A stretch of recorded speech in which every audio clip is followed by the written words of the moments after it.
ستاره کوچولو پر نورترین ستاره کهکشان بود.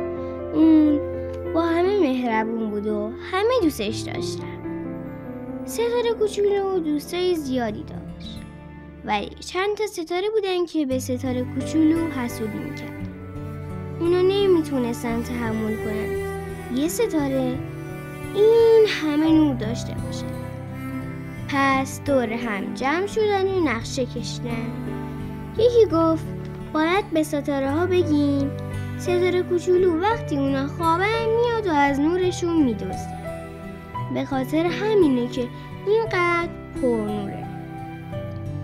ولی یکی دیگه گفت اما اگه ستاره ها حرفام رو باور نکردن چی؟ ستاره های بدجنس پخش شدن و با ستاره ها صحبت میکردن. کم کم دور ستاره کوچولو خلوت شد. دیگه هیچ کس پیشش نمیومد. دیگه کسی باهاش بازی نمیکرد. ستاره های بدجنس باز دور هم جمع شدن و نقشه جدیدی کشیدن.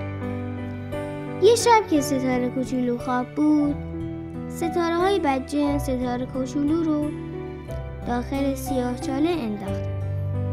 ستاره کوچولو وقتی چشماشو باز کرد هیچ چیزی جز تاریکی ندید. اونجا هیچ ستاره‌ای نبود.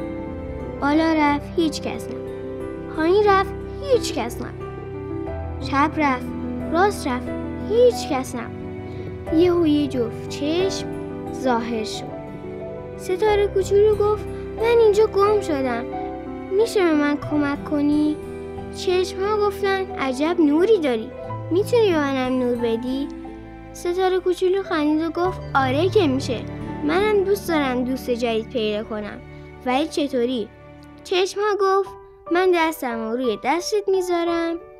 بعد از چند لحظه یه ستاره کم نور جلوی ستاره کوچولو ایستاده بود.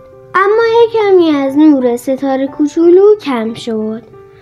ستاره کوچولو گفت اسمت چیه؟ ستاره کم نور گفت سوسو. ستاره کوچولو یه نگاه به دور و برش انداخت.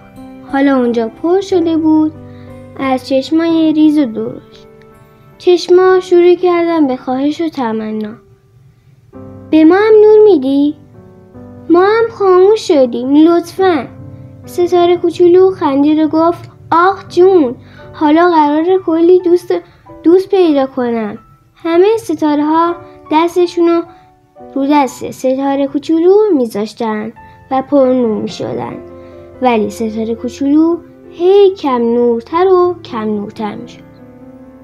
همه ستاره ها خوشحال بودن.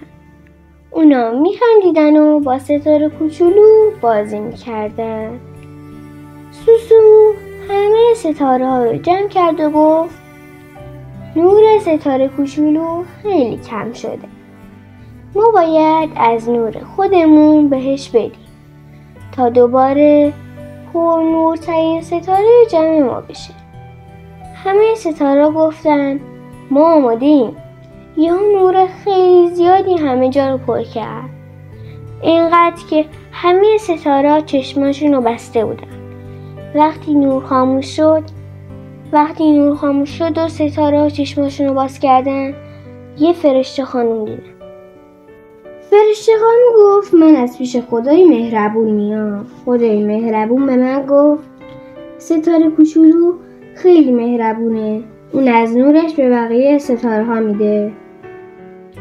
منم میخوام بهش جایزه بدم. همین ستاره ها تو دلشون نبود که قرار خدا چی به ستاره کوچولو جایزه بده. فرشته خانم عصای ستاره‌ایش رو در آورد و به سمت ستاره کوچولو گرفت. به دستور خدای مهربان تو را تبدیل میکنم به خورشید تابان. ستاره کوچولو بزرگ و بزرگتر شد. فرشته خانم گفت خدا خواست ستاره کوچولو حالا همه جای دنیا رو روشن کنه.